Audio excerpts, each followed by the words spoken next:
Our governance at this community here. And as we gather this evening, we remember other communities within this island home of ours who've been sadly affected by a tragedy of fire. We ask that you will bless all authorities and all who have a position to administrate, and deliberate and to run local government. May the decisions we take here be the right ones. May we speak with grace and honesty before one another, and always have the integrity to speak the truth to one another in brotherly kindness and sisterly kindness. In the name of Jesus. Amen. Thank you. Moving on, receive apologies for absence. Councillor Tilson is away, and Councillor Redding said he would be coming, but he'd just be a little bit late. And that was Councillor Garden. Thank you very much indeed. Please rush sandwich up this time, if you Please. Declaration of interest. Are there any declarations of interest? I think so. No proposition to close the meeting for the public session, please. I'll move that we Thank suspend. you. Can I have a second? Denise, all in favour, please show. Thank you. Good evening. Good evening. Good evening. John? Yes, good evening again. Right, well, first of all, something which might be of interest to Karen. The bottle bank outside the British Legion is being discontinued. Really? Yep. Which means that the British Legion and the City of London no longer have anywhere to put their bottles. So perhaps we'll see them being chucked down the slipway again. Why is it being discontinued? I phoned up the company which is called Berryman's, the telephone number's there, and they told me, after quite a lot of going around, they told me that it was no longer financially viable for them to deal with it. When I spoke to Graham in the city about it, he said that he'd been advised that there was going to be a charge now, I can't remember how much he said, but quite a heavy charge for them to dispose of their bottles. So who are they going to pay? Is it another way of Shepway raising finance? But I thought this council should know about it, particularly Karen, because you're interested in local business. Your particular interest is local business. So that's the name of the company. Thank you. That's the telephone number. And how did you find out? Can I know exactly what's going on there. Oh, Right from the Royal British Legion, exactly the same position. They had a letter to say that they would be taking them away because it is not viable anymore for them to do it. And they would, the British Legion, I can tell you now, have been informed by the company that emptied them that they can hire a bin emptied twice a week for £6 a week, and that is what the British Legion are doing. I've got it in my diary to speak to the member Shepway when I get over there to speak to him about this issue, but what they're saying is it's no longer viable for them to do it. So, Well, as a result of that, perhaps the question needs to be asked is who was paying them in the first place to do it, or were they simply doing it on returns for the glass that they were getting? yeah. And were they being paid by Shepway to do it? I'm not sure that Shepway were paying them. I will find out and get back to you, but I'm not sure they were, because all I was told by another councillor that all the bottle banks around Folkestone and Hyde have all gone now. Right. They've all gone. Right. So I will find out and I will get back to you. Okay, fine. But the company that empties those are quite willing to do what I've just said is... Yeah. But, For a financial consideration. but the British Legion will have their inside their building or outside locked. Right. So that's the situation. Okay. Okay. Well, you know, not all of you will remember this, but there was a time when you used to get threepence on a bottle. And we used to, yeah, of course you don't remember that, because you never bought one. But even with a bottle of Tides, you used to get threepence back on a bottle, so you should remember that one. Yeah. But if they went back to those days, perhaps we wouldn't have so much plastic in the sea, which is poisoning the sea, poisoning the beaches, all the rest of it. It's just something to be noted and people to They think are actually about. considering that. Yes, I know they're considering it. I will get back to you that with an answer. Okay, fine. Thank you very much. If nobody else has got anything to go on about. Hang on. No, you're fine. Mhm. Feel free to carry on. No, right you are. Well, at the last meeting, I raised the question of 5 questions that had not been responded to, that were raised at the previous meeting. And What I've done this time is to bring you a written report of exactly what I said, because I read it out at the last meeting. Now, if you want to circulate it amongst your members, you can see what I actually said. And part of your responses at that meeting, I'll come back to because I've written another one out for this meeting. But if I can submit that, all of you can have a copy. That's exactly what I said. And I think it requires a little bit of looking at. Now, as a result of that, and we're going to be coming to the minutes after we've come out of the public session, or you will be, one of the things that the public will be, you'll be asking, will be to approve the minutes. And since the minutes don't accurately record what was said at the last minute, that should be noted in these minutes. I've written another one out for today, which if you'll allow me, I'll read out. During the public session at the last council meeting, I raised the question of the lack of minuted responses from the parish council regarding queries from 5 villagers at the previous council meeting. I asked when we could expect to receive minuted answers to our concerns. My query is not mentioned in the minutes of the last council meeting. I offer a copy of my submission to you, which you've got, at that meeting to remind members of the council what I said. Regarding the issue of the dog warden, I was advised by the chairman that I would receive answers to my questions from the clerk of the council. My questions remain unanswered. When can I expect to receive this information? In order to promote more interest from all our villagers, I believe that there should be more information broadcast regarding matters discussed and decided at council meetings. A first step towards this might be more accurate and detailed minutes. And I'll quite happily reproduce all of this so that you've got a record of what I've said, because there's no record of what I said last time, or not of all of what I said last time. And I think this says it in brief. I don't want to keep on going on about it, but this actually says in brief what I think is the case. And I think a lot of the villagers feel it as well. Can I respond to that, Chairman? Yeah, I think it might be worth mentioning that a public session is not part of the council's meeting. So that's why they aren't part of the minutes. But that's, if you say that we've said we would respond to you on something we haven't, well then that's another matter. But public session does not go in a council's minutes because it is not part of the council's meeting. This is a public session where you can, and if I can just read you the law on this, if I may.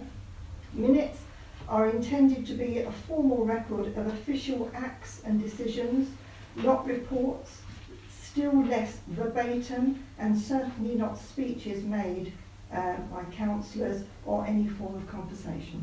So that's why the minutes are brief. Right, but the chairman did say at the last meeting that you would respond to my questions regarding the dog warden, what fines have been collected. I've heard nothing. No, well, we haven't heard anything. Is that covered by law? It's not covered by law. What I've just said. It won't be in the minutes, that's what you're asking me, that won't be in the minutes. But if you've asked a question, and what I've just said is that we have asked Shetway and Shetway have not responded. So we don't have anything to respond to you as yet. And is there a dog warden? Why haven't they responded to that? I don't know if there's a dog warden. There isn't a dog Yes, there warden is. anymore. There's 2 enforcement officers, but there's no dog warden. No, I thought that she's actually finished. Yeah, she has. Yeah. And there's 2 enforcement officers that patrol the whole of Shetway Beach. Shetway Beaches. But, I can't get through to them. So if there are no dog wardens, there's been no fines issued, presumably. I would assume that is the case. Well, it's a good state of affairs, isn't it? Mr. Chairman, with respect, I've looked at Mr. Williams' letter here, and all the items mentioned there are actually the responsibility of Shetway District Council. We are meeting as Dymchurch Parish Council this evening. Although it's pertinent that people do raise concerns here, we have no authority over any of these things. You two gentlemen, as district councillors, can raise them in the district council, and of course you can exercise, by writing under the Freedom of Information, you can find out if there is a dog warden, how often he visits, and how much they have raised in revenue. All of those are freely available from the district council. But this is the Dymchurch Parish Council meeting this evening, although it's pertinent that people come here and they might not know which body, which principal authority to pass their question on to, I've explained to people before, if it's within our remit, it will probably go to one of our working groups where we should consider it, and then we will make appropriate action and we will report back to the council. But as the clerk rightly says, our minutes do not reflect every piece of conversation that takes place in here. It is a record of resolutions made by the council confirming their actions. I hope that's clear to members of the public. Although it's very confusing, I know, when you get a parish council, a district council and a county council, who does what?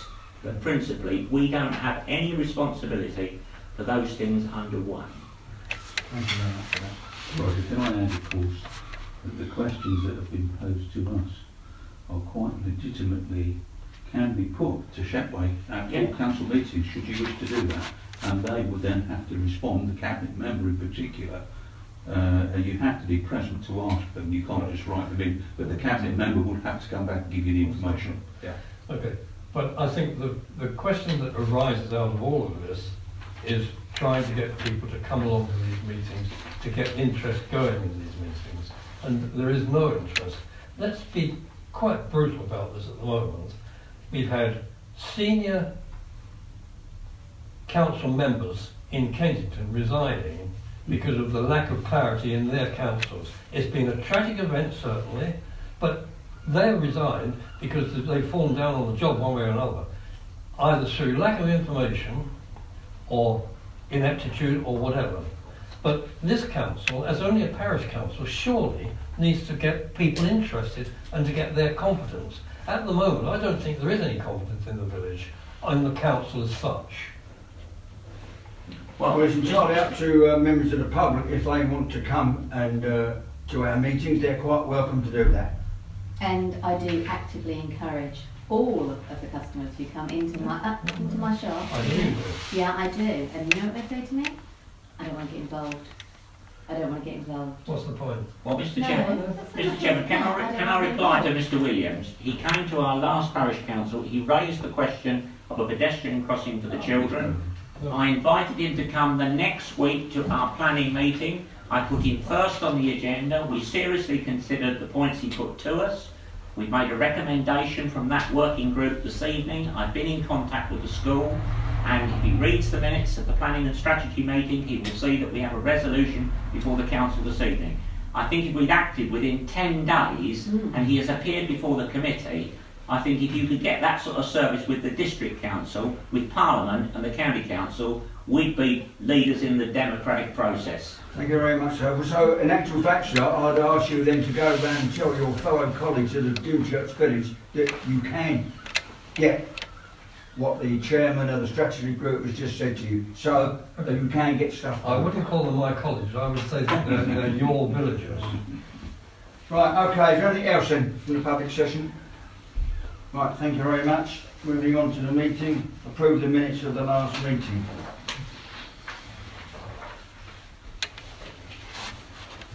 I beg to move the minutes of the last meeting. You can have a second, please. Councillor All in favour, please. Show. I'll abstain on Oh, that abstain, because we I'm weren't here. Yeah, okay. Right, page 1.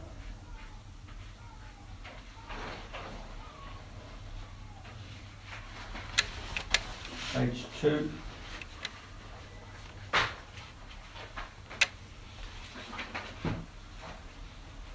Page 3.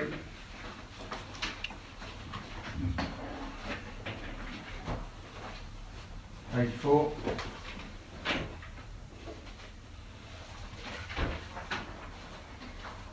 Page 5.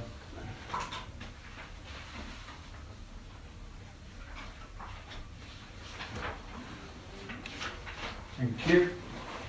Read correspondence, please. Thank you. We've received from Shepway District Council, we've received notification that the Community Chest Grant Scheme is now open for applications for local organisations, and the closing date is the 31st of July. But if you know of any organisation, local organisation that would like to apply, I think the maximum is up to £5,000. It's only a short window that you can apply, but they are available from the communities section at Shetway District Council. Kent Highway is just to let you know, Bottles Bridge Road will be closed for about 5 days, commencing today. They've got urgent carriageway patching coming ahead. Kent Association and local councils, all councils received a copy of the Chief Executive's bulletin, which I did forward to councillors as requested by CALC, which was about recent national developments, and you've probably seen or heard a lot of those on the news. And these were forwarded to you on the 26th of June. I don't know if you want to comment on any of those, but... Chairman, I'd like to speak on this.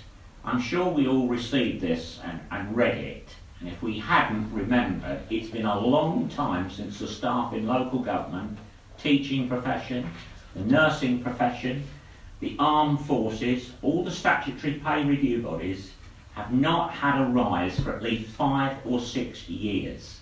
There is massive leakage, particularly from the Nursing and Midwifery Council today, who report that more nurses, British trained nurses, are leaving, not because they don't love nursing, but because some of them can't exist on the pay.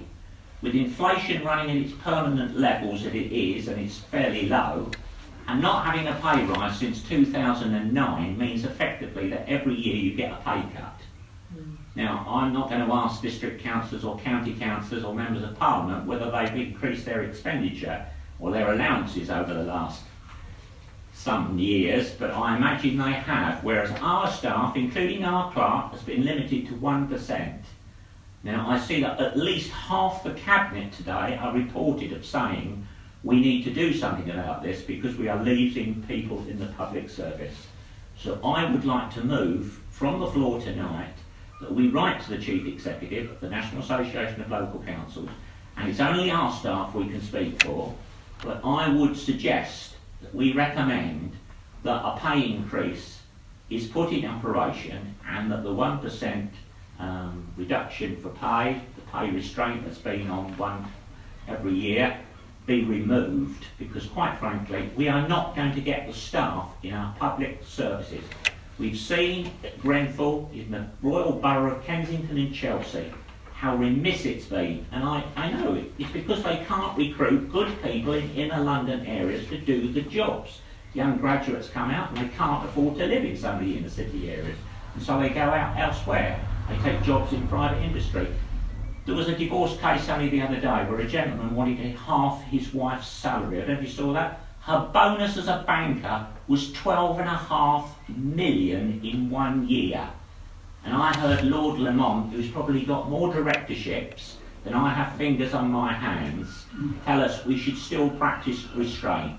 Well, I reject it, and I think public servants are worthy of a pay rise. Yeah, that's right. Do you have a second for that then? Oh, second it. Right, okay, all in favour, please show that we write a letter. Party political will have got something on the party. I'm not party political, you know that, Ian. Okay, right, we've received notification from the National Health Service Commissioning Support Group. Now, there are going to be a number of public listening events held across East Kent during July, and local people are asked to attend and give their views on the future. Now, the nearest event to us will be at the Romney Marsh Hub, and this will be on the 11th of July at 1:30 through to 4:30. And everybody is entitled. It will probably last about 3 hours, but it's on Tuesday. That's at the school, isn't it? The Marsh Academy Hub, Yeah. Community Hub, yes. It's the one where you go through the green gate at the top. Yeah. So anybody who wants to go, you can just... What's that? What is it? It's about the NHS and the CCG. future of services on the marsh in particular. And so that's 1:30, 11th of July. Well, Chairman, can I speak on this? I went, I think Terry might have been Yeah, there. We went to Folkestone. Yeah. We did, I know. And you were there, Chairman, weren't you? And we heard the Chairman say, we are in a crisis in East Kent, and we represented the views that we can't get an appointment at our Martello Tower practice for at least 3 weeks because they can't recruit GPs.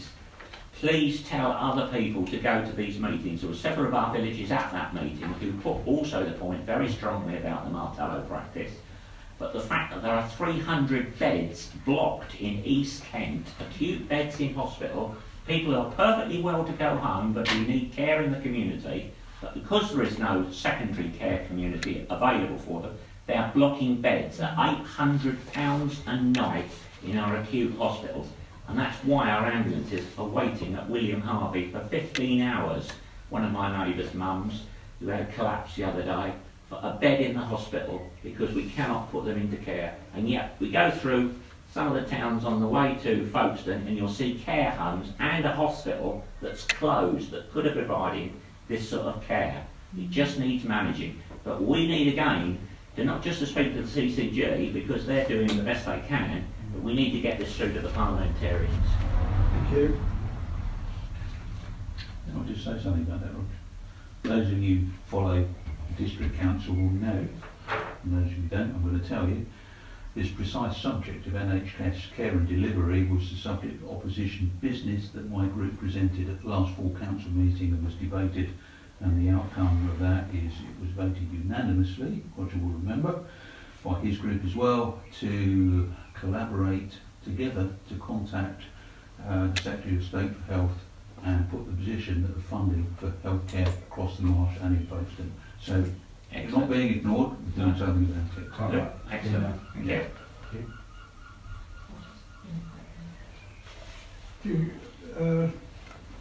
Question, Jim. Do you need names of those who are going next Tuesday then? It doesn't ask for that, Councillor. Just Millard. turn up It as just you says like. turn up as you like. Okay. Yeah. We've received the first draft poster for Turn of the Tide Festival. It's by the Children's Entertainers, but this is far from Children's Entertainers. This is the 21st and the 22nd of October. They have a number of activities taking place over that weekend, so we will get to see these posters. And Councillor Tilson has agreed that he will pay for the printing for them. So No, I remember. that's Actually. wonderful. Yeah. Can I just say that? Certainly, Thank you. So, right, now the last one, we've had a letter in from the Information Commissioner's Office. A complaint has been made by Mr David Dyson about the Parish Council's webcam on the seawall. He says it's against the Data Protection Act. We've received a letter, as I said, I'll read it to you. I had only a few weeks to respond, so I've already done a response. But let me read the letter first of all. Dear Clerk, we have received a complaint about your organisation and the way it handles personal information from a Mr David Dyson. We want to know how organisations are doing when they are handling information rights issues. We also want to improve the way they deal with the personal information they are responsible for. In this case, the concern raised relates to the Council's use of its beach cam. We recognise that the Council has CCTV to monitor the beach, but it seems that the Council has a link on its website to a live stream where the public can view pictures live and continuous 24 hours a day. Images of people are covered by DPA, Data Protection Act.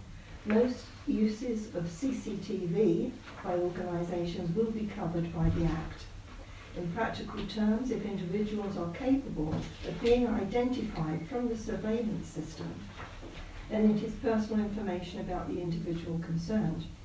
To explain further, the Data Protection Act applies to information being captured by a surveillance system.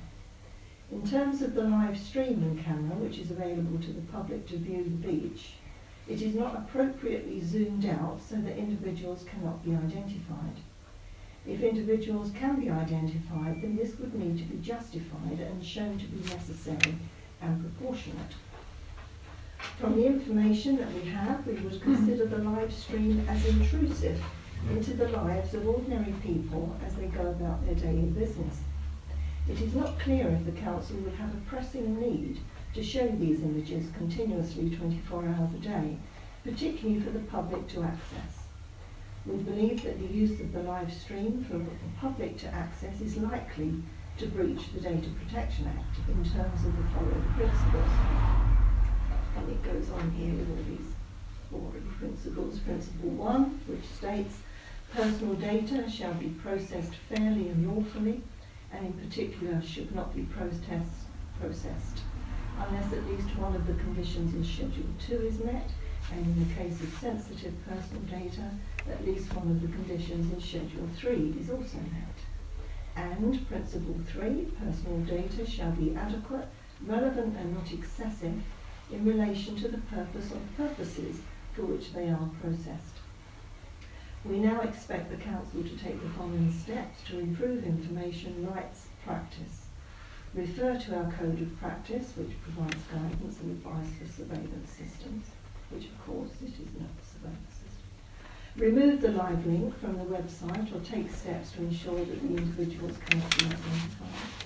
If the Council considers that it is a justification, there is a justification, for placing a link to the live camera on the website for the public to access, please provide any information and support your view, or explain any steps that the Council can take or intends to take to improve information rights practice as directly relates to this matter. Thank you for your cooperation. We welcome Council views within 20 days. Now I have responded. Just refresh me who these are. Information Commissioner's Office. I have responded, but it's a 5-page response. I don't know if you want me to read it to you. Yeah. Send it to us. You do? Let's do it. You do? You want to read your story? I'll tell you a story. You don't want it? No. Yeah. I would like to hear it. Okay. Would nobody else like to hear it? No? Oh, no. Yeah. You'd like to know? Okay. Well, I've Do responded your to best. it. I think that's Chairman, I think it's very strange if, you know, to my way of thinking, I haven't looked at the pictures on these webcams for, you know, I might look at them once a month or something. It's a sad old situation as people are saying, there must be people sitting by their screens permanently with a cup of tea in front of them, Yeah. looking for something that they can moan about. Now, of course they've got to be identified anyway. I couldn't give a toss if I'm identified. Walking along there, I'm not I've seen doing every anything morning. wrong. Every morning. And you can't give in to these people, whether they're commissioner's office or not, just because somebody somewhere might moan about they saw a very nice looking woman walking along the road, followed by a man. You know, it's crackers. If those sort of complaints are valid, and I doubt it very much, somebody's moaned, then it might well be an idea to ask the villagers whether they agree or disagree with those cameras. And I'm sure that the majority would say, doesn't worry me, mate, we're quite happy with them. And as we've said before, as a parish council, we need to do what the parish residents favour. And if parish residents say we're quite happy with them, then I couldn't give a toss about what these people say. Terry, this is all rather subjective. Can we summarise your response and tell us what grounds we have? Well, I'm fine. As you well know, the reason why we got them in the Well, first that's what I'm place, getting to. Let's because just we had the summarise illegal response. immigrants coming. Let the clerk read it, and then you'll get Let's the listen to response. this because subjective information against the law is not valid. Just take it that this is just, since we've had those up, before the clerk says it, this is only one person. One. Out of, you know what I mean? Let's hear the summary of the response and then see where we go from Okay, there. well, we've got those 4 options, so I've gone for that we're going to justify why it's there. Good. I'm glad you've chosen that already because I've got a few ideas as well. Well, this goes on, but just bear with me. Yeah. But I've had to explain everything to them Of as course. it goes.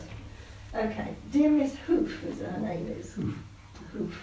I'm in receipt of your letter dated the 7th of June following a complaint about the Parish Council's webcam at Dymchurch Beach.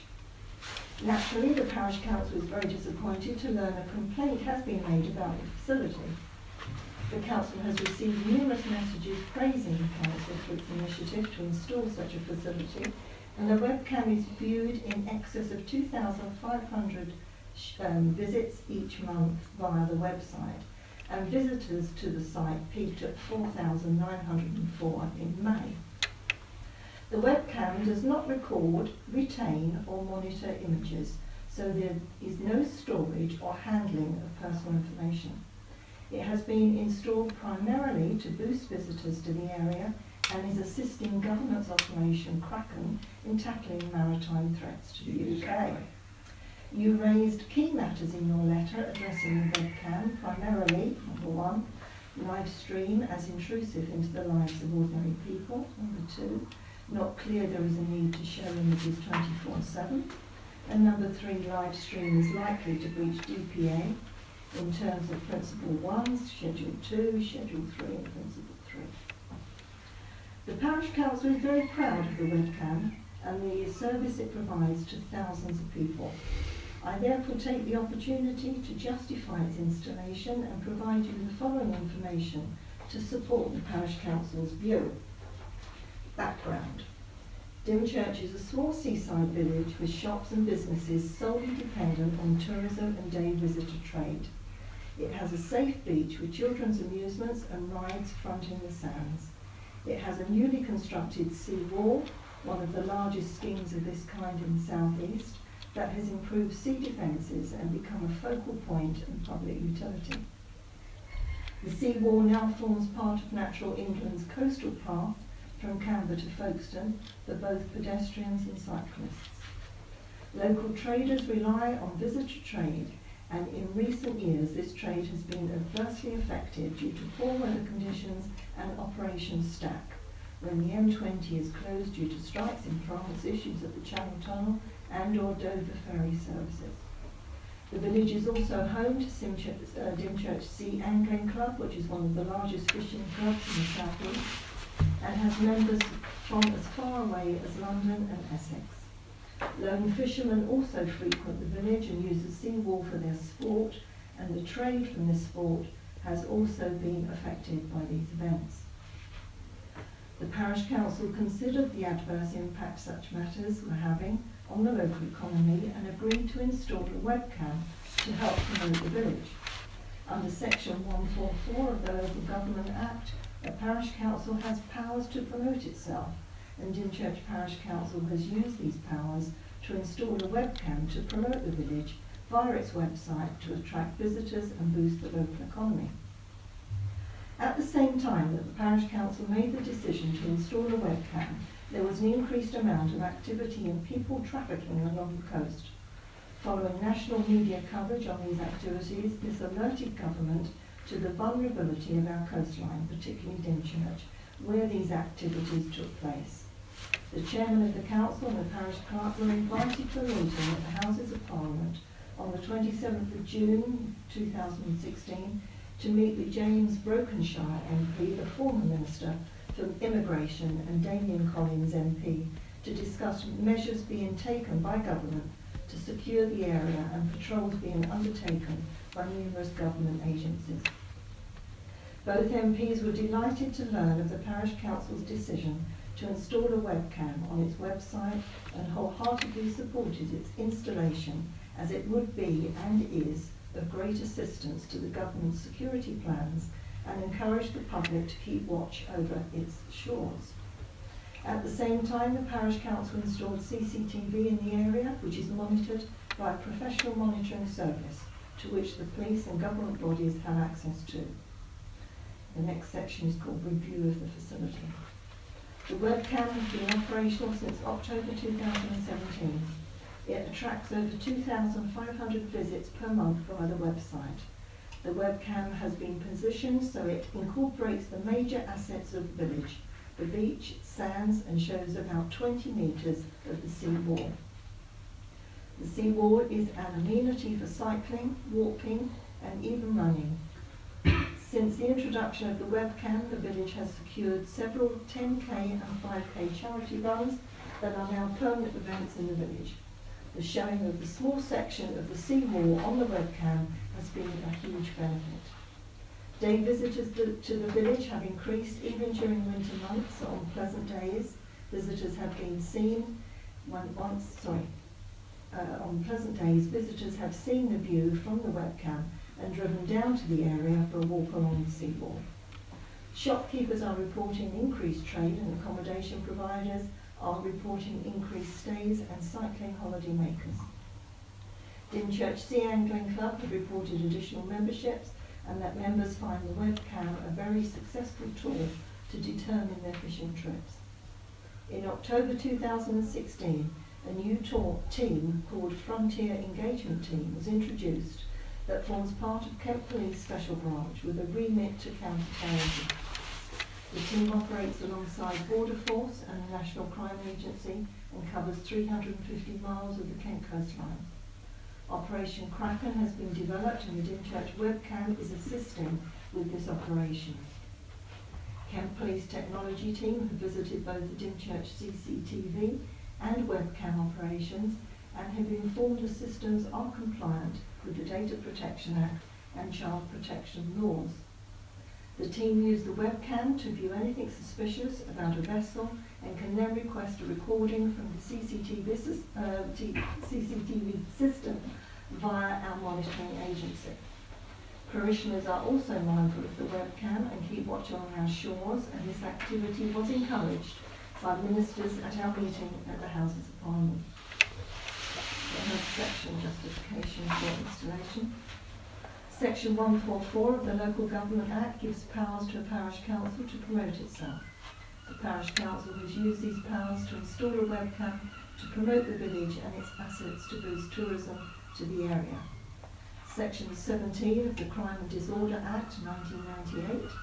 A local council has a duty to exercise its various functions to do all that it reasonably can to prevent crime and disorder in its area. Section 31 of the Local Government and Rating Act 1997 permits a local council, in order to prevent or detect crime, to install and maintain any equipment and assist others to install and maintain any equipment. The parish council sought advice from the National Association of Local Councils Legal Advisors prior to installing the webcam and has been informed that the system does not record or monitor images and therefore does not breach the Data Protection Act. In response to the key matters raised in your letter, and I put here in italics what her questions were, and the question was, the webcam is intrusive into the lives of ordinary people as they go about their daily business. The webcam covers an area of approximately 20 metres of a 6-mile sea wall. The reason for its coverage has been addressed above. It is a huge attraction and focal point of the village. It is a national coastal path and is used for many activities. There is a sign in the vicinity informing visitors a webcam is operational, and all parishioners have received information about the webcam and CCTV via a hand-delivered annual newsletter that goes to every household in the parish. Local newspapers have also reported on the facility and it has been widely publicised.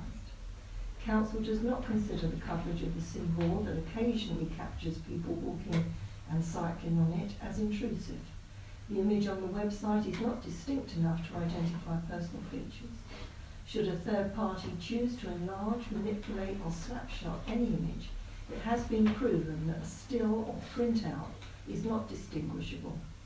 Also, the parish council does not consider that it can be held responsible for any such third-party action to manipulate or defile a genuine facility to the village which has been introduced through reasonableness of approach and usage backed in policy.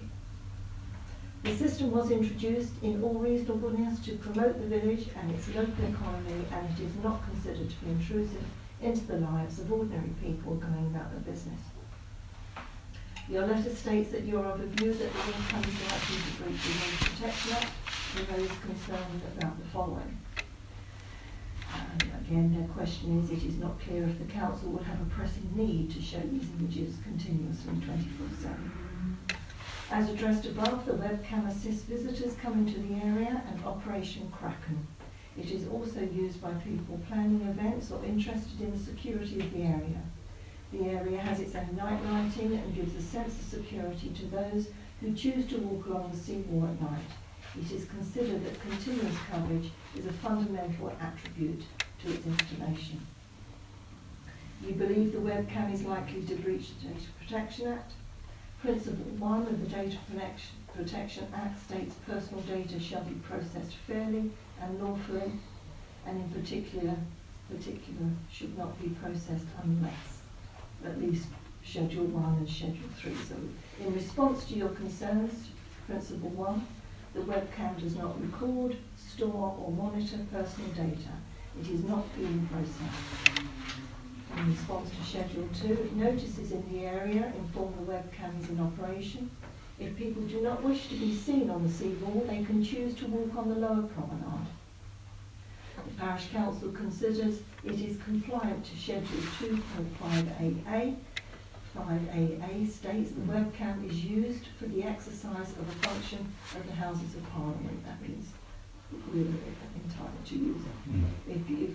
And 5.C, the webcam is used for the exercise of a function of the Crown, a Minister of the Crown or a government department.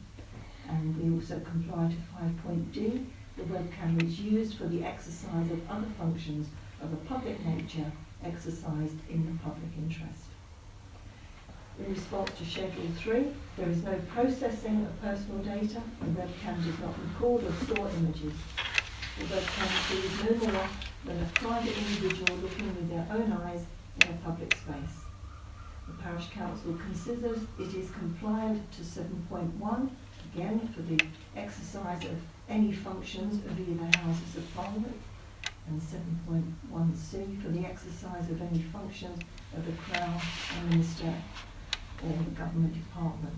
And with regards to Principle 3, the Parish Council considers the webcam is adequate, relevant and not excessive in its usage, but reiterates no data is being processed.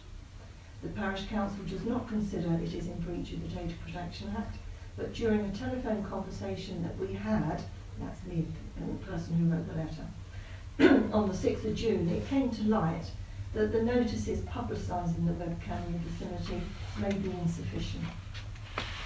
There is a sign placed in the Council's notice board which is secured to the kiosk where the webcam is installed. However, Council has ordered for additional signs to be erected in the vicinity stating a webcam is in operation. 2 signs are 30 centimetres square, 12 inch square, and 2 are 45 centimetres by 12 centimetres. These are currently being made and will be erected in the webcam vicinity in a couple of weeks.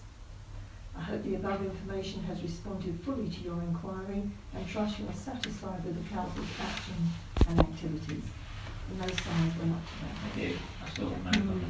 Can I just say, councillors, I would like personally, and councillors can congratulate the clerk on responding with a letter like that. I think that everything has been answered there in our favour, and I think it's an excellent letter, so I'd like to say thank you. Very comprehensive and fully justified. I tell you what, if we'd have asked the solicitor to write a letter, it would have cost us 500. Honestly, it would have cost you 500 for a letter. I think I think our clerk is exceptional in her knowledge of local government law and in defending the policies of the council. Yeah. Just to remind members, Chairman, we were given a grant because we were identified as a poor coastal community with a low economic activity. The government gave us a grant, we had experts come. What could we do to publicise our village more and the life that is dependent on the visiting holiday trade? As a result, we decided to put the CCTV there. And as you rightly say, the Minister, because we had a few desirables who didn't come in by the car park, they came in over the shore. But we have been commended by Kent Constabulary and Hire for having this. And in fact, several of our neighbouring parishes through the forum have said, yes, they're buying into it and using the Ashford Monitoring Centre as well. I think it was an excellent letter, and I think I'm quite frank, I'm appalled sometimes that some people just want to tear down things that we attempt to build up. We didn't do it to be intrusive, but I know because I run a holiday deck with my wife, and people come from abroad and they've said, we looked at your beach, it's absolutely super, we thought it'd be ideal for the kids. Even before they arrive, they've got an idea of what we're offering people. Wonderful. It does beg the question that if we were to bow to that pressure you would have to close virtually every webcam in the country, Yeah.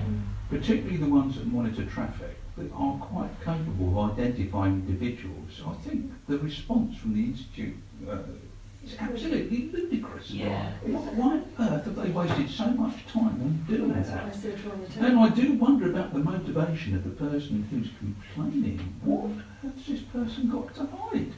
But anyway, it's an excellent response. I hope it solves the problem and puts it to I'll bed. keep you Yeah. posted. Yeah. The first one. We have, And it's certainly working the way we intended it to. Right, thank you very much for that excellent Yeah. report. Consider planning applications, please. Two here, Chairman. One is Y170518SH. It's been approved. Tourism accommodation, 18C Wall, Dymchurch Marsh. And erection of a detached garage with first floor accommodation to replace existing detached garage, along with erection of a detached potting shed. Been approved that. It's been approved. I can't see anything, nothing of that at all. So I'm proposing that we do nothing on it because it's got. So we haven't got to do Approved anything. It's been anyway. approved. The second one is Y170675 SH, 15 Brookside. Another one of these replacing a rear conservatory with a better rear conservatory. Erection of a rear conservatory following demolition of existing. The diagram, the drawing is perfectly good. Instead of a single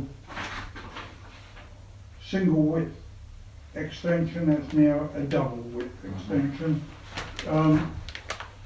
Single story, and no objection to it at all. It's Are you one of making that those proposal, Councillor? Are you making that proposal? I'm proposing that we accept that. Okay, a seconder, Councillor, all in favour, please show. Unanimous. Thank you very much indeed. Right, moving on to consider payment of accounts. We've got the annual audit here, Chairman, that we have to sign, and there's we need two proposals. It gets more and more complicated each year, these annual audits. The audit's been conducted by Metcalfe and Sharp, so we don't audit ourselves, of course. And then it has to go off to the government's audit auditors, who is PK John, and then we will obviously get a billing from them for them to look at it, but that's the way it goes. But we have to have two proposals. I have given you a copy. One's section 1, which is about annual governance, and we have to agree that we comply to the annual governance.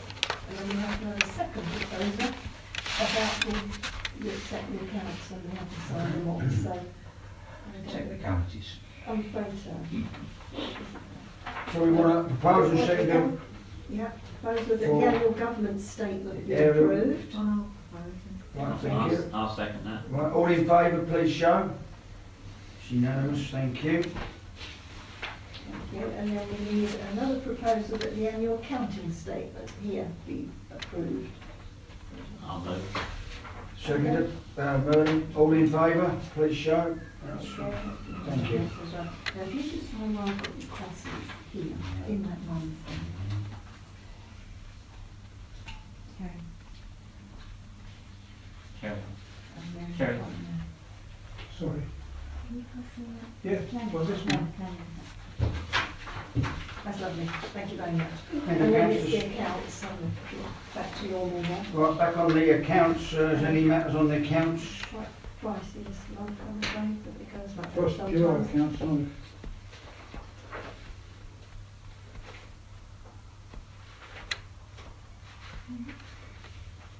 I'll move adoption of the accounts. Okay, a seconder, all in favour, please show. Thank you very much indeed.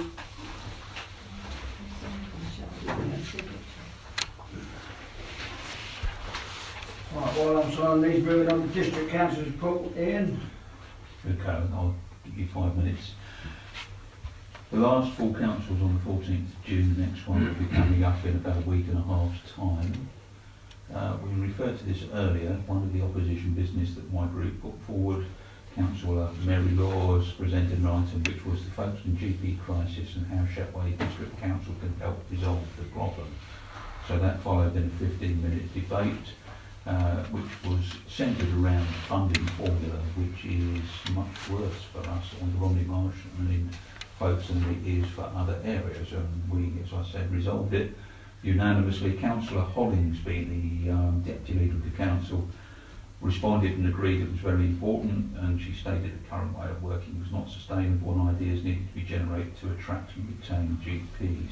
So that was resolved with a unanimous vote from both sides, and the portfolio holder, supported by the leader and in conjunction with Councillor Mrs Laws, will write a letter to the CCG and NHS government to look into the crisis. That's what we're doing about your raised concerns. So I don't think we're sitting here idle. We're scrutinising what the government are doing through the legislative process of opposition business and notices of motion at District Council. In fact, I will be presenting another one in a week and a half's time. Probably unsurprising to you with recent events, it will be associated around fire safety, but it's not submitted to them yet, so I'm not going to tell you exactly what it is. Perhaps more importantly, if you really want the public to be involved, particularly at the Shepway level, then they have to get interested in what we're doing.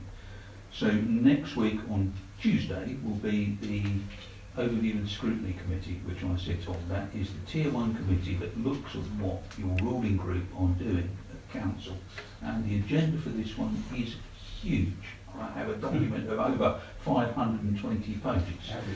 It's online for anybody who wants to look at it, and if you want to read through it. But the right way to challenge things is to look at this and say, I don't like that, or I support that, or I think that's wrong, and then contact your local district councillors, or for overview and scrutiny, particularly me. You're not on that one, are you, Roger? No. And then I will raise those concerns at committee, which is where they should be done. And if we don't get the resolution we want, then we'll then raise it again at full council. That's how the democratic process works. And I know it's difficult to understand sometimes. And in 21 years of being a councillor, no one's ever come up to me and said, Ian, you're doing a great job. They usually want to moan at me about something. But the point is, they should at least recognise that we are doing a job and we're fighting for our community and in your best interests. Right, so I've got nothing more to say on that because I'll talk about protocol later. And you've got it as a separate agenda item. But that's what's going on at District from my perspective. Yeah, well, yes, all I've got to say is that there's still meetings going on about Otterpool Park. They are still going around doing their meetings, so that's all I can tell you.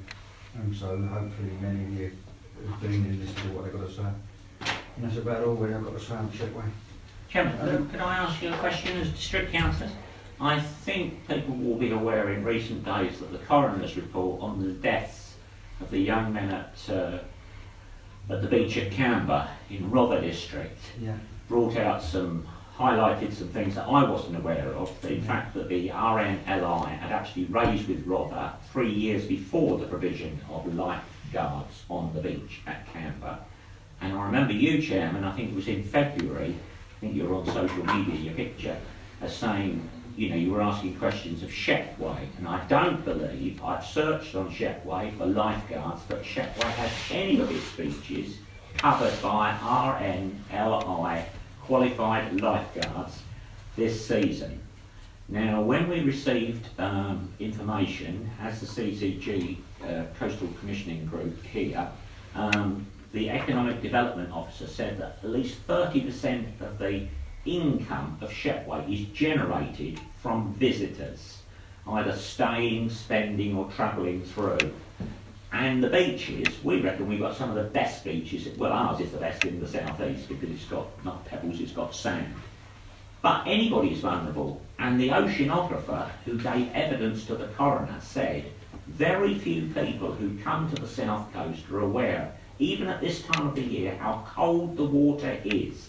You don't, if you're not protected in wetsuits, you can get out there, you can very soon find yourself in a hypothermic situation, and that's when you get into difficulties. You don't have to be miles out at sea, just the cold suddenly hits you, and if you're of a wrong disposition, you may well have a heart attack or something like that. Now, we haven't got any protection.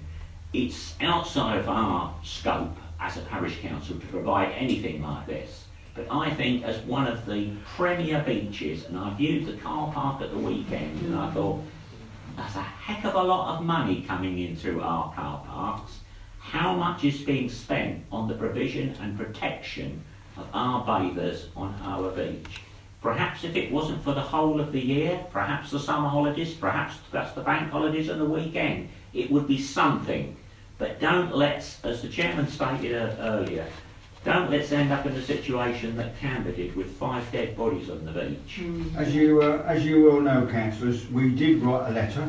I asked the clerk to write a letter to Shepway, knowing what the Rother had done before the coroner came out.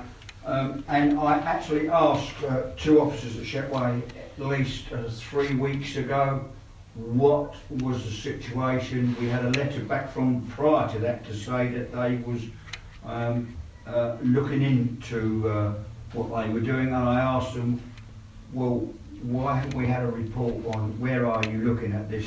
I will mention it again to these 2 senior officers at Shepway next week when I'm over there. If I see them tomorrow, I will make a point and I'll go and see them tomorrow and ask them, what are they doing? What is happening? When are you going to respond to our letter? So that's what we will do. I'll speak on this as well. Yeah. Yeah, I mean, again, looking at what you said the last time, this particular subject and what's happened at Rother was a subject that I was going to raise as opposition business, but then the Grenfell Tower fire occurred, and so I pushed that back at the moment because I wanted to do it ahead of the season.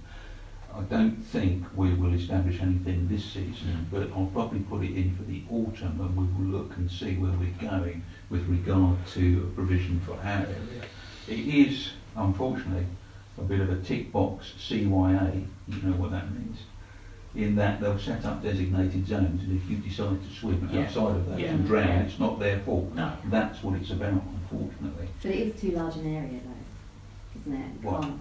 The beach is so large. Yeah, you can't There are so possibly many control people all of there. it. That's what I'm saying, is you'll end up with a designated zone probably and a couple of lifeguards. Yeah. And then if you swim somewhere else and drown, it'll be everybody else's fault but your own again. But we will be able to say that we took the provision and guidance and put something in place. But it's not going to happen this season. No. Well, anyway, but I'm sorry, but I'm on the case now. The coroner's come out and said what he has said. Like, you know, So we get to wait. Yeah. Right, okay, that's it. Right, Chairman's report. Just to let you know, I was at a meeting last Tuesday evening about Willett Way, the 2 houses, if you remember, that they was going to build. Oh yeah. As you come over the hump on the left, that the officer's recommendation was for refusal, and the committee voted unanimously, right, that they will go with the officer's recommendation. Yeah. So it looks as though that will fall apart now and it won't come back because there are some legal things that the reason being the officers. And so just the other thing I was going to mention was the glass bins. What I'm led to believe is that the majority of householders, right, you get rid of their glass, their cans, in their provided bin, and they then foresee that it wasn't cost effective for them to have these bottles around. I say Folkestone and Hyde have been gone for a long period of time. And okay, yes, the Legion used it, yes, I know the City of London used it, but they're traders. Well, So, you but think it about was that, serious. haven't you? The question is it legitimate for a council to provide recycling facilities for a commercial operation? Commercial operations, unfortunately, have to live in the real world like all of us do and pay for their own recycling I'd because pay for mine. yeah, you'd be subsidising it otherwise. You know what I mean? But so I will speak to the cabinet member for it just to get clarification, because it was the letter that went and a phone call went to actually the Secretary of the Royal British Legion. And not a lot of other people knew about it. So I think that, you know, we never even got a letter here. But as you remember in the car park years ago, we used to have them all in there and they were. So that's it. Right, that's it for me. Can I just congratulate you, Chairman, as the President of the Twinning Association, for a very successful weekend over the 10th and the 11th of June, when we received, I think it was 26 visitors from our twin village in France. And the fact that we went to Sandwich and we found it was a French weekend. I picked up one of the leaflets. It was a very good setup there, music, entertainment, market stalls. I inquired, it was all run by a separate group from the Town Council in Sandwich, and I've got some of the details, I've got the contacts there, and it might be something that we can put to our little coastal community group here from various traders and organisations of the village. It wouldn't be as grand as this, because Sandwich is quite a town with more shops and activities, but it certainly lends itself. They made it worthwhile for French traders to come over and set up their stalls and have a very successful weekend. But I'd like to congratulate you, Chairman, for you and your committee in organising such a successful visit. Just a little thing on that. Some of the French were a little bit taken aback because they said, "Well, French, I don't think French do paella." Big French stores. Yeah, they do. So anyway, moving on then. Right, to receive reports on meetings attended. Anybody attended any meetings? Assets and amenities. That's working. That's working I'm groups. sort of working groups, yes. This is where I was going to introduce the meeting about Otterpool, because we had the Leeds Cliff Channel Forum group, which took place about 3 weeks ago, which I attended. I don't know, you didn't go, did you watch? No. David Hunt was there, Rory Love was there. So it was run by the commercial operation to look at the proposal so far and how it's developing. Each of you should have got the email I sent you with the attached link, which gives you the flesh on the bones now of how the town will proceed. So the room was split up. Each of the consultants gave a 5-minute presentation, and then the tables were split. I thought it was curious that all the tables chose to use the professionals to deliver their views, except mine. I got to do it because I think it's important that the people speak. And on my table I had a number of Hyde town councillors and other people. The synopsis of what we had to say that was fed back is in that report that I sent you, and it's a big comprehensive report, so I'm not going to go through it here now, but I will raise just one for you that you're going to find interesting, which was that the Romney Hyde and Dymchurch Railway have established a route that they can take from Hyde to the new town to link with transport services, and they're not talking about narrow gauge this time, they're talking about a wider tramway system. They reckon they've got this mapped out, they reckon they can do it, and we submitted the most innovative idea to the town, garden town, that anybody had ever seen, in the fact that once visitors arrive at the Western Hanger station, which will become the hub, the transport hub, they'll be able to get straight on to Romney Hyde and Dymchurch link and come down to the coast. And they're now looking at that, so that is something that's completely different. I thought you'd like to know. Right. I was on a separate table, but I did hear the Honourable Member make his presentation. On our table, one of the concerns was surface water, because if you go up there at the moment, it's green open space. What happens if you tarmac it or put concrete down? Where does all the surface water go? They're talking about a huge culvert, perhaps 6 to 8 foot high, a huge pipe that will go down the hill to Hythe. At the moment, some of the water flows the Ashford side, and I didn't know this, but there's a reservoir that holds some of it back at Aldington, which last year, when heavy rains fell, topped, resulted in flooding in Ashford area. The store actually went over. They hadn't really got an answer to that. When we also raised the question that Shepway was one of the first places in the country to be metered for water, this is about 15 years ago, because we're fed entirely from aquifers down on the marsh, they hadn't got an idea of how they were going to fulfil the needs of 30,000 people, which it might grow to 30,000, where they will get the water or even the jobs from. And they were talking about lovely open spaces, but we raised the question, is there a maintenance contract built in with the developer, or are they just going to dump it on the local community? I asked, perhaps I've got a vested interest, is there going to be a church where I can preach there? And the chap said, we haven't even thought about it. I said, well, a church, it's not just a church, it's a place where the cubs meet, or old ladies doing knitting, or pensioners go and listen to a meeting, you know. There was no community hub as such, you know, that was independent of the developers. So he actually took that on board. So they closed the chapel at Sellinge. I don't preach there now, but I'm looking forward to preaching at Ottermill. But it's interesting today that the Council for the Preservation of Rural England has come out with a report today on houses in the green belt, which this would be, and most of them do not meet the local housing needs, i.e. social or reduced priced housing. They actually meet the more affluent who want to move out of the urban areas to the nice green parks so they can jump on a train and go and service the city.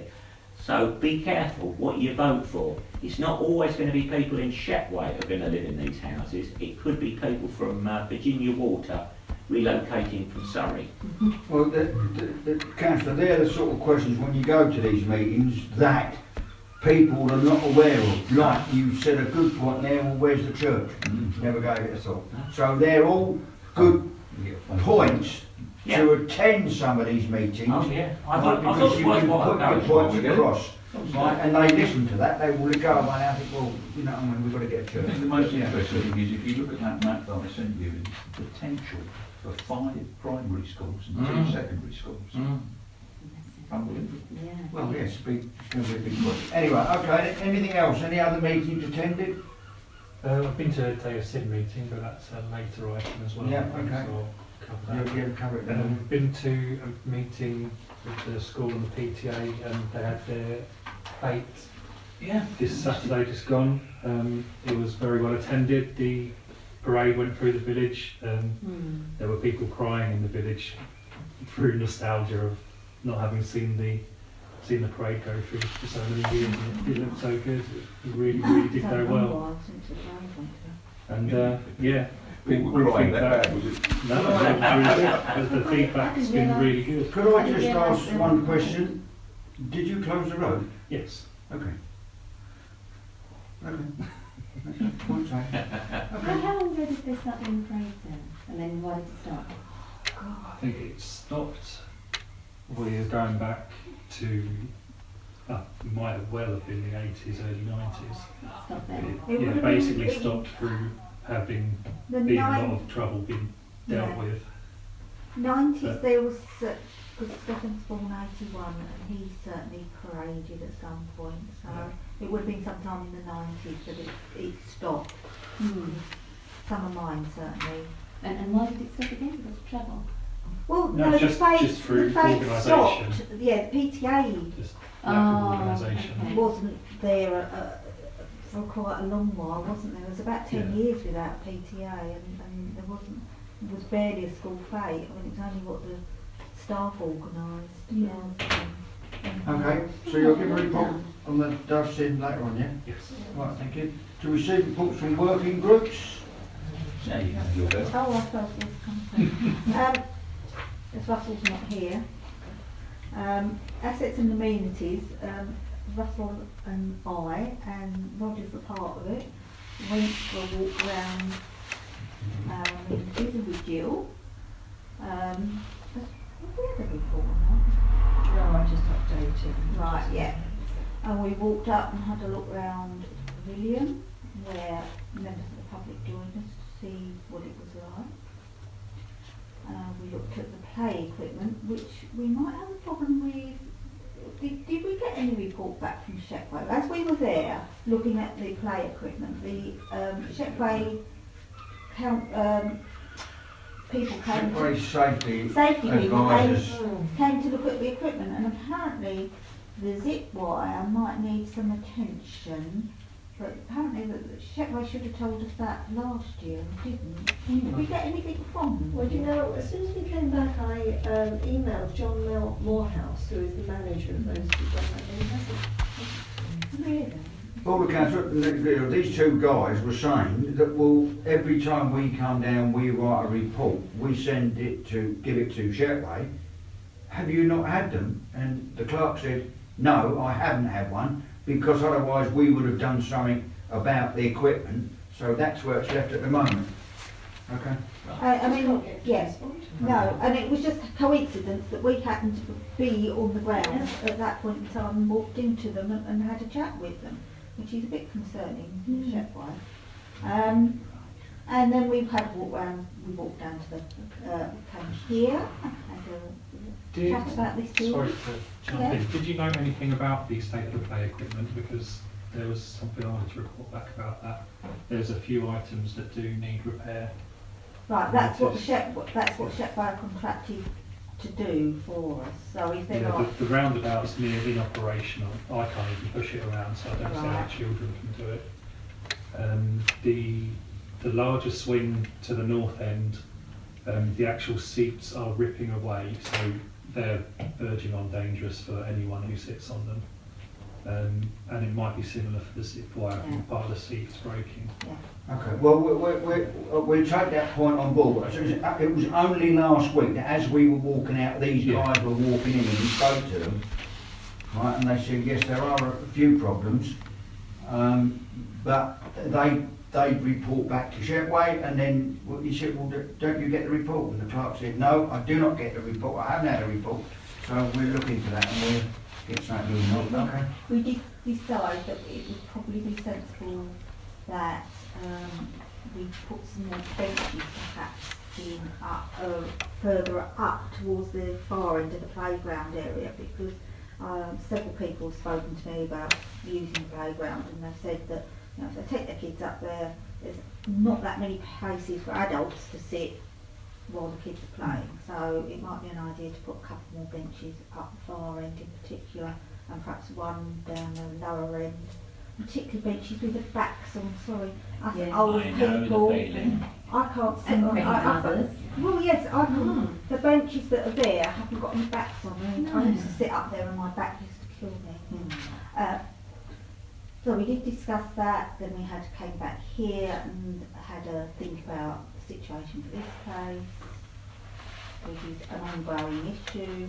Then we went and walked to the car park and had a look at the car park and the surface, and walked around the car park, had to think about the car park.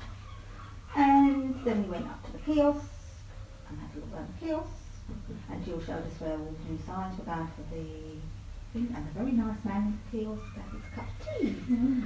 Chris, he's such a charmer. Very nice man. And then we walked down to the other end and looked at the new picnic benches. Oh, the ship one. Yes, really, they come up nicely. And we did look at the little bed that we're going to ask the beach advisory group to talk to the Environment Agency if we can put the little concrete area. It's about 2 metres long and about this wide by the side of the picnic benches. That serves no purpose. It's full of weeds. And all we would like to do, up by the picnic benches by where the old kiosk used to be. By the outfall. There's it's about the size of this table, perhaps a little bit longer. And it's full of weeds, it looks awful. And if I want to plant it up, but if we actually, all we did was infilled it with pebbles. And you all wanted to commission a sculpture. Big ankle. A big ankle. Just something to make it look more pleasant. It's very kind of bare, doesn't it? It looks very bare and bleak. I mean, I would like to plant it up with native species. Stuff that grows on the front. Thrift and stuff like that. Things that survive there. That would seed thistles that would survive there. You wouldn't have to maintain. and would look nice. Just before we go too far. But that's for the beach Hang on, advisory group. Clark. But the EA have already turned their planting down, haven't Yes, they? but if they had pebbles there, Well, that'd be a bit too Pebbles will be on. So, Yeah. so you're going to report to the beach well, advisory? yes, Russell, It might just bring up yeah, naturally. yeah. Yeah, they might just spring up naturally. And these, We'll do by shaking back the seats then. anything else? I think that was all. Okay. So that's gonna go to the beach advisory, but I must admit, pebbles seem quite nice. Yeah, it is something. It Some just they've got a needs bit of something, concrete in them, so they yeah. can't start lobbing Yes. them about. Yes, Yeah. we're gonna, you can get them set into resin. Yes, Yeah. yes. So that they Yeah. look natural, Yeah, but can't be moved. yeah, that's right. Yeah. That's right. Okay, thank you very much for that report. Yes, Councillor Blackwell. Yes, you've got a report. I've got the minutes of the Planning and Strategy Working Group, Mr Chairman, to present to you. There's a number of items. Mr Williams kindly brought up about pedestrian crossing, and we actioned it within the week, inviting him to come and meet the councillors. We gave it serious consideration, not to a zebra crossing, to a pedestrian controlled crossing, because you wouldn't want a zebra crossing up near the school, because children will be tempted just to walk before they push the button. I've been in touch with the head teacher of the school. She's very online with us, she's very supportive, and if we take some petition forms in, she'll try and get the parents and staff and everybody in the village. Grant will take some in the post office, and I'm sure that other emporiums would actually take a petition. Once we've got those in, we will present them to Martin Wybrow, our county councillor, to see what we can do. I was told that one of the previous chairmen, it took him 30 years to get a pedestrian crossing. Well, you know, God willing, I haven't got 30 years to spend on this, so I'm in a hurry, you know. Okay. So we also looked at highway matters, which was Eastbridge Road. Now, we have been told, Mr Chairman, through your deliberations with county councillors, that it's not moving, and so we actually looked at the situation. We said, well, if it's not moving, take the chicanes out, reinstate a proper curve and open the road. Now, perhaps that will force the highway engineers into thinking, oh, it might drop in the dike if we do that. But I feel we need to put pressure on this pinch point here. You know, our district councillor was saying about fire safety. We've got a different threat hanging over us. It's millions of gallons of water out there, and if it ever comes, it'll take an hour and a half on the computer model to flood this village, and we need to get out of it. We can't at the moment because we've got a chicane up the road, so we need to push on with that. We looked at training, and we've made some recommendations on that, and also from the last parish council I raised the matter of the lack of police. We've seen with terrorist incidents, outbreaks, fires, the fact that we've got insufficient people and resources. Not, I put here border force and police, but quite frankly, Ian, I could add, if you wanted to add an amendment, the fire service as well, because I think it's 15,000 less firemen since 2010. Now today you will have seen the headlines. A lorry was stopped in Calais. I think it's 247 armaments were taken out of this lorry. We know, because it's been reported by people who know about these things, there are insufficient trained staff working for Border Force. They've lost 8,000 in the last year since 2010. It's all very well having an aircraft carrier with no aircraft on it. What we could do with is a few more coastal cutters going up and down here, and they wouldn't cost 3 billion, you know? So we're writing, I'm suggesting that we write to the Parliamentary Committee, which meets at the beginning of every new Parliament, to consider the Defence and Public Protection Scrutiny Plan, and that we reject austerity and all of that, and we actually reinstate these officers. I looked on the website for Kent. We have lost a serious number of senior trained firearms officers in Kent.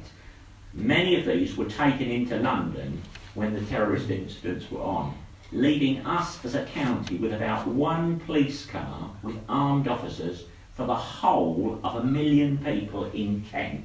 They are literally driving 12 hours a day from the tunnel to Maidstone, up and down motorways, trying to cover the place.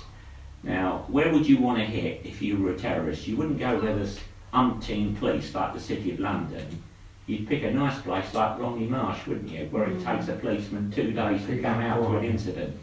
So we are recommending 7 particular things to you. You can read them on there. It's the petition for the crossing. The working group will instruct the coastal community group to engage in a dialogue with village initiatives. We'll be talking about that this evening. An article in the newsletter. A number of disabled people have said there are places in the village where they're still not drop curbs, and particularly with people with mobility scooters, they can't cross the road and get up the curb on the other. If you know of any incidents, report it to the clerk and we'll look at it on our committee. There was a planning application, but that's been dealt with. We recommend that every councillor attend a training session. Now, it's actually 45 years since I became a councillor. Walked into a room, 24 years old, and the average age was about 68. I thought they know a lot more than I do, and it soon became obvious in 2 or 3 meetings they knew nothing more than I did, because none of them had ever been on a training course. Well, I'm a bit older than they were, and I still don't know all the answers, and like this Otterpool thing, I go and I learn every time. You can never have too much training. And then the letter to be sent to the Parliamentary Committee. We commend our resolutions to you, Mr. Chairman. Before we accept that report, can I speak on one, Rog? Yeah. I'll leave you to worry about the emergency services, just the local aspect, the Eastbridge Road one. Now that he's got his feet under the table, it's probably time we invited our new county councillor down to see us at this forum. Yes. So we can put to him our concerns, particularly as he'd like to turn up at the AGM and voice his opinions, Yes. and even try and vote in something he wasn't entitled to. Yes. Right, let's see if he can put his money where his mouth is. Let's get him down here and say, this is what we want, what can you do for us? And I'm not going to hold my breath. I did, Chairman, I did actually ask the clerk, because it's in our standing orders, that every district councillor represents this village and county councillor gets to see our minutes and our agendas, and I pointed out that he's very welcome to come, and he's entitled under standing orders to give a report and to receive questions from members of the public and the councillors. So he hasn't got as many parishes as the last county councillor had. So he's got no excuse for not turning up. After what Councillor Myers has just said, that he was very quick in getting himself down here when he wanted to. I am going to ask the clerk to write a letter to him, invite him possibly to our next meeting, or if not the next meeting, the meeting after, to come to this council and give us a report. It's about time. I think the next one. He can't. Well, if he's on holiday or something, he can't make it. But what I'm saying is that the next meeting of us, that he should come down and give us a report.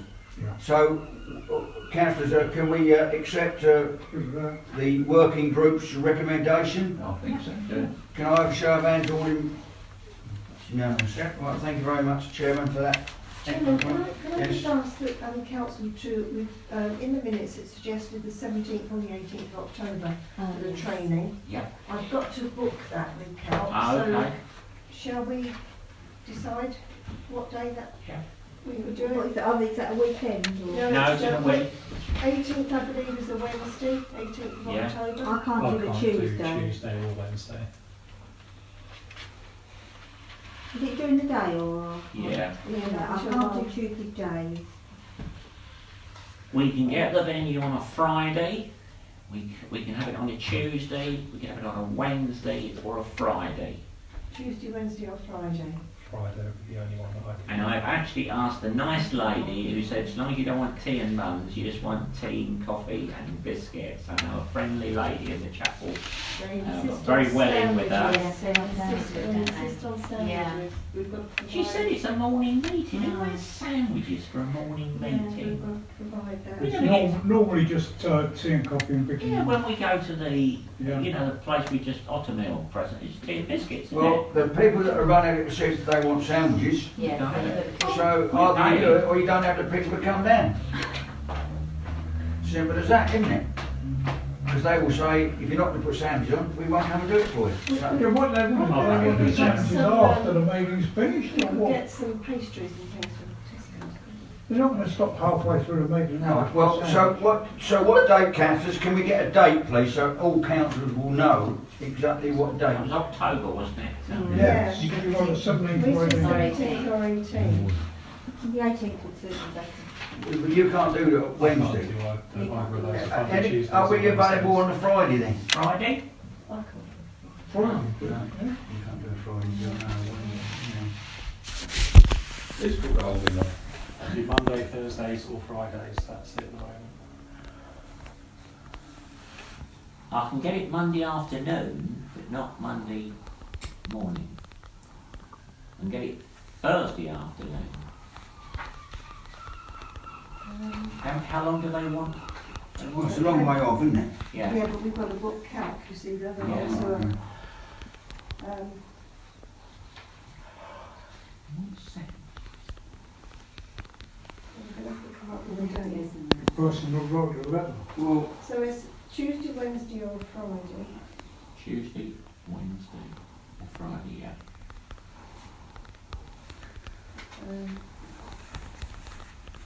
Or you've got to offer it to others, haven't you, to see what one they want. They can. Yeah, okay. Well, we go back to them then, Jill, shall we? With some other day, yeah. Okay, I mean, Friday, they could have morning or afternoon. okay. And everybody can make a Friday? Yeah, fine. Yeah, Friday's not a problem. all right. I don't know, Ian. Okay. Okay. I'll be in I've got my touch. shift pattern that I'll holiday. be in touch. But unlike Richard, with you can never have too much training. I think after 21 years, if I miss this one, it might be a sad loss. Ian is just a lad. Right, okay, thank you for that report, Chairman. Moving on then to Day of Sin. Yeah, I've been to a couple of Day of Sin meetings. I guess you all know the history. Day of Sin started raising money for the church roof and moved on to raising money for charities. I was just quite shocked to hear something that I did in the meetings, that at the moment they're actually making a loss of £600 a year. I just was really shocked to hear that, especially after how successful the last one was. It looked really good, it was fantastic, brought in so many people into the village, but unfortunately they still aren't making money out of it. They are looking into as many ways as possible to bring in new fundraising events and do whatever they can to bring their revenue up.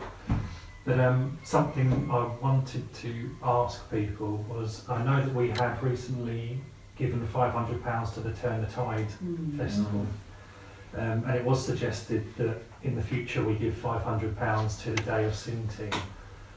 What I wanted to propose was if we could give £500 to them instead of every 2 years, every year, and that would go a long way to helping them with running costs and going towards making a profit.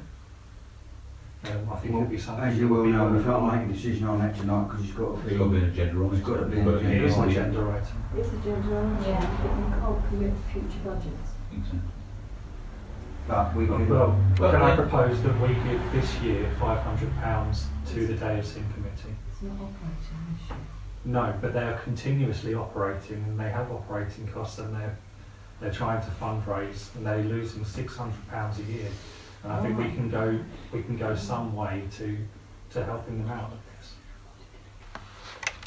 I think, Chairman, it's true that the Day of Sin does attract a hell of a lot of people into the village.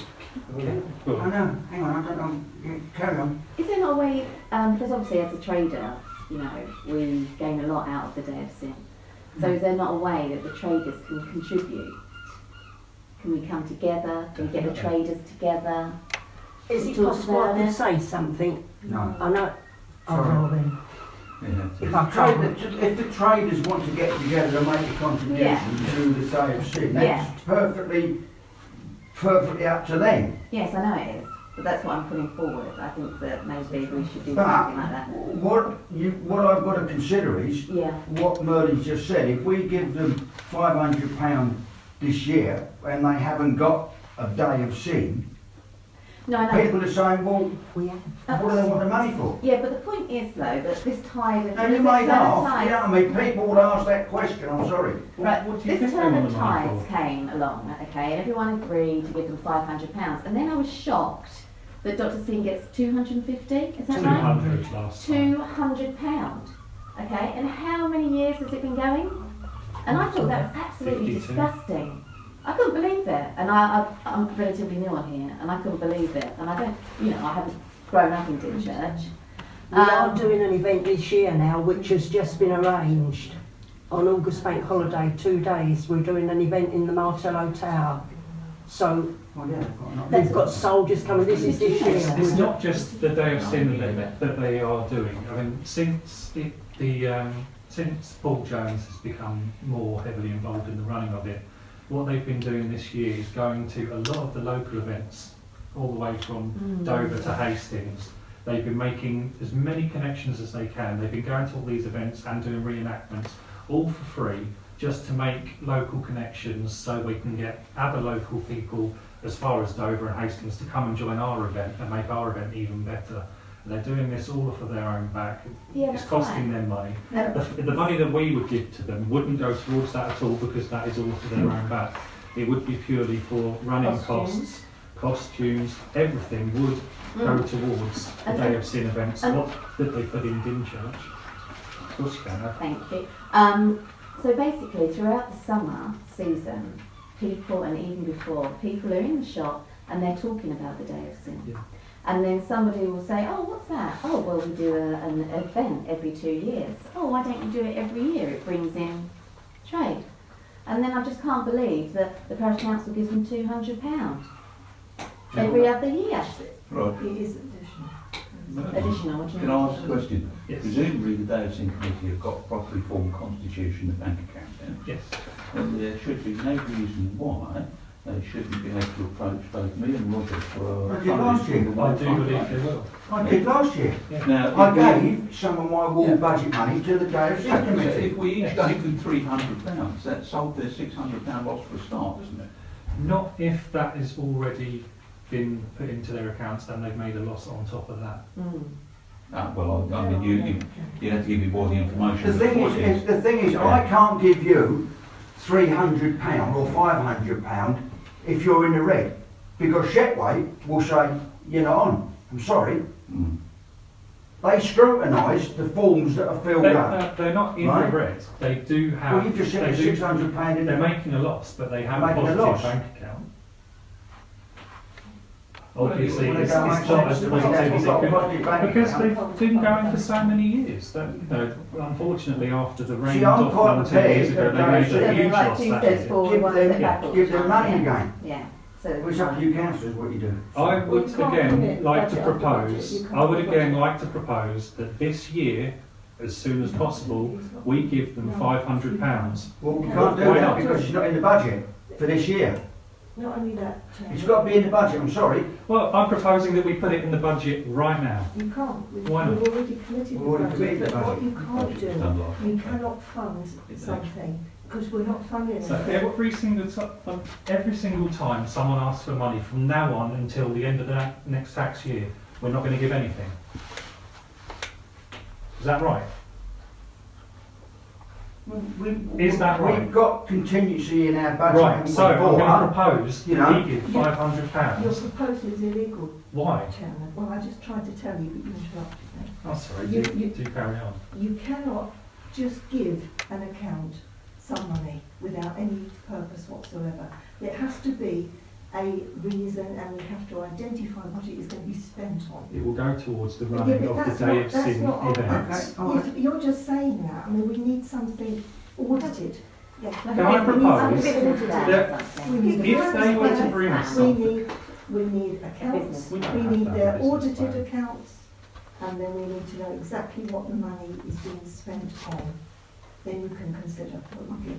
Excuse Can me. I ask why we haven't asked every other organisation that we've given money to for their audited accounts?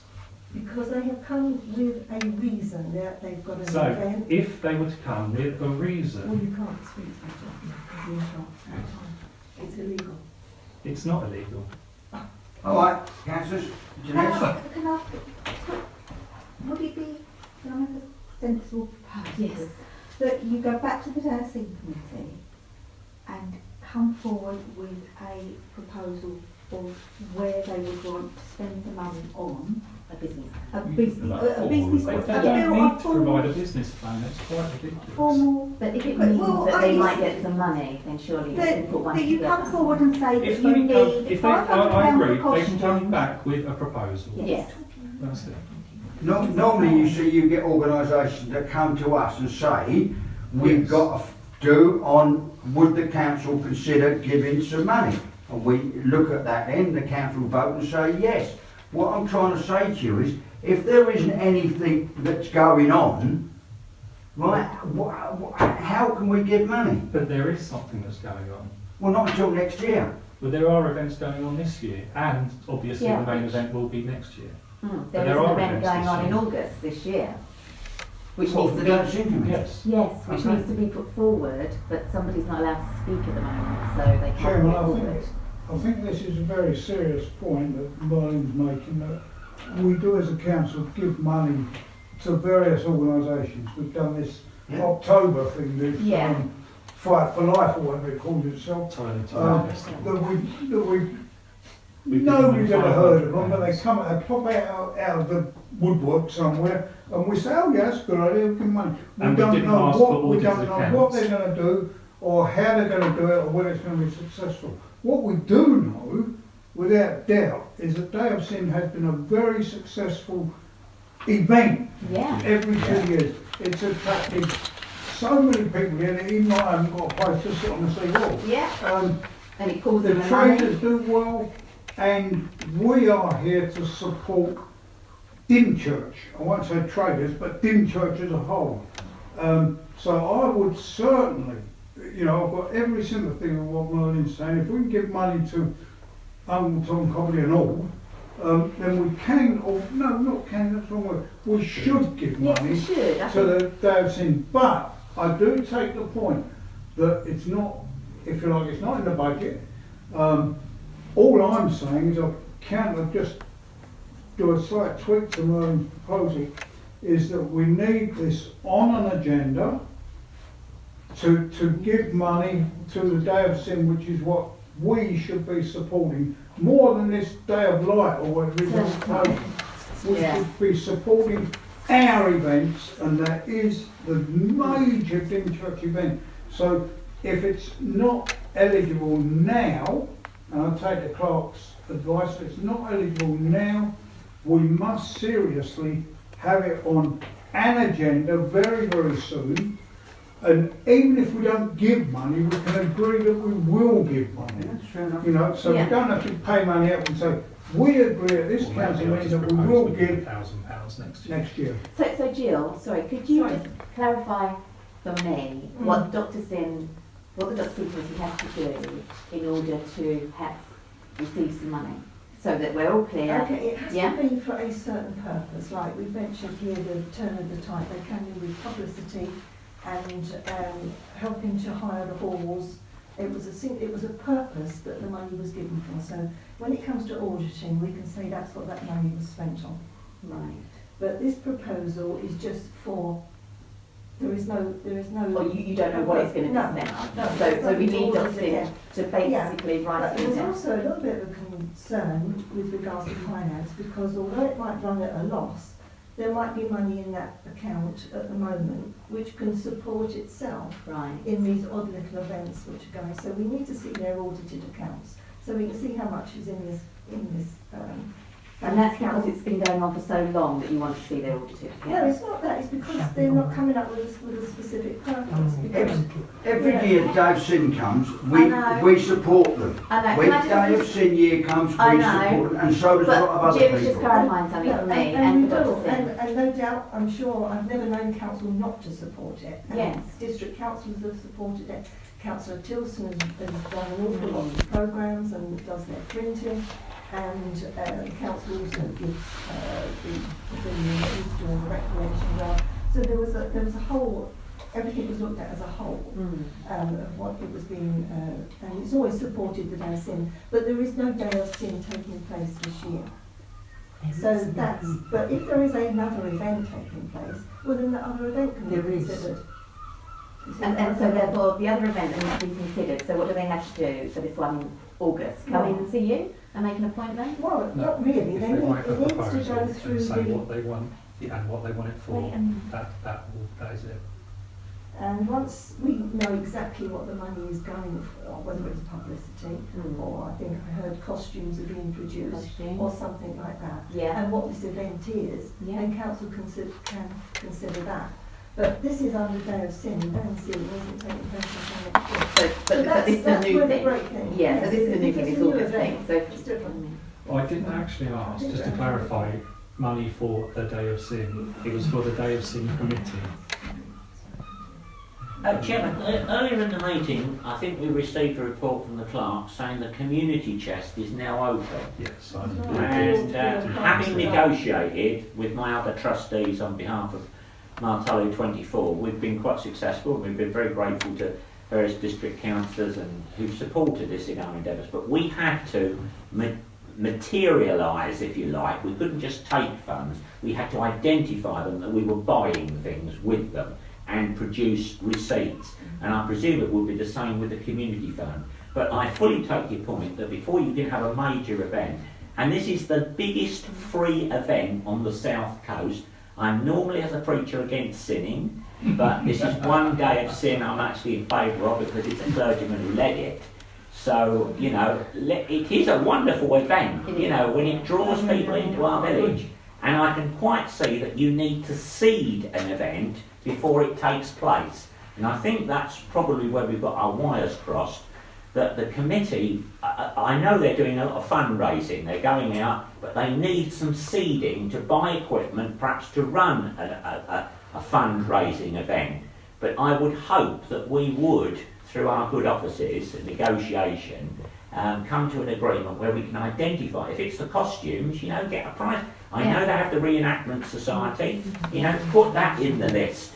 Because I feel this would be, I'd be very sad, because some of the people have been working a long time in the Day of Sin to give this village a really good event that puts us on the map. And as I say, they don't charge for it, it's a free show. They work in very